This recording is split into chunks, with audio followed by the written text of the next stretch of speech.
Hello student, today we will discuss boundary layer theory. So let us start. Description of the boundary layer. This is the flat plate, horizontal flat plate over which a fluid of velocity u is flowing. This u is the free stream velocity of the flow. What is meant by boundary layer? It is the layer in the immediate vicinity of the boundary surface, and the velocity of the fluid increases gradually from 0 at boundary surface to the velocity of the main stream. This region is known as the boundary layer. Okay, then large velocity gradient leading to appreciable shear stress, that is tau, is equal to mu into du by dy at y equal to 0. The nominal thickness of boundary layer is defined as, that is called as the boundary layer thickness, which is denoted by delta. This boundary layer thickness is defined as the distance from the boundary where velocity of the fluid is 99% of the free stream velocity.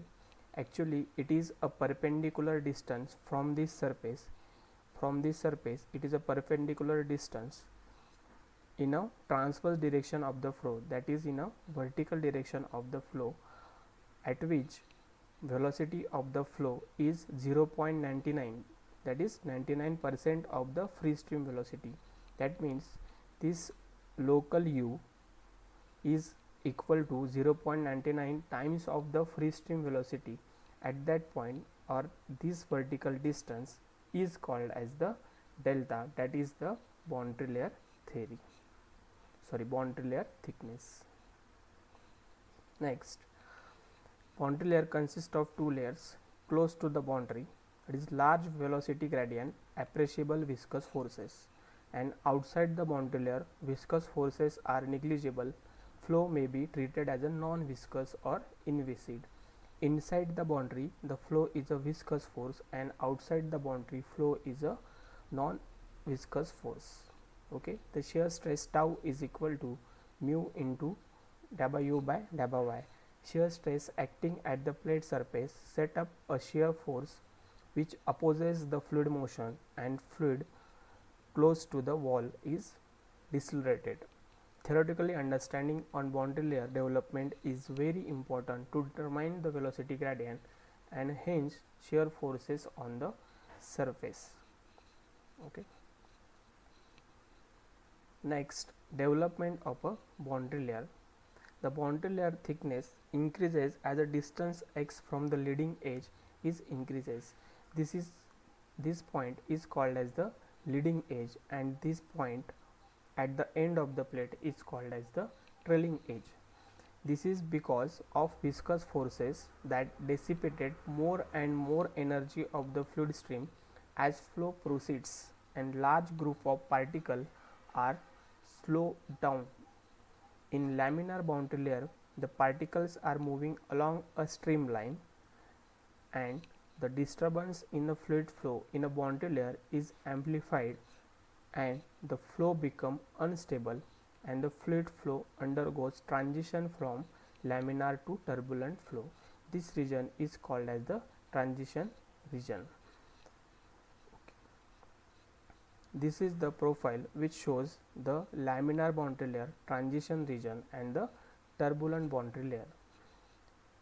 This region, first region, is called as the laminar, second transition, and third one is the turbulent region. This point at the start of the plate is called as the leading edge, and at the end of the plate the point is called as the trailing edge.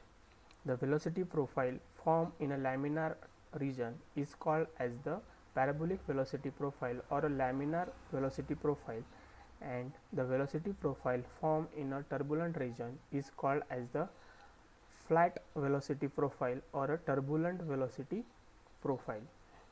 In laminar region, the particles are in a straight lamina, or they are moving in a straight line or in a parallel manner. That means it's called as the laminar boundary layer. And in transition region, particles are somewhat parallel and somewhat mixed. that means there is a transition from laminar to turbulent. This region is called as the transition region. And in turbulent boundary layer, there is a continuous intermingling of the fluid particle takes place, and there is a formation of eddies and wake formation zone take place.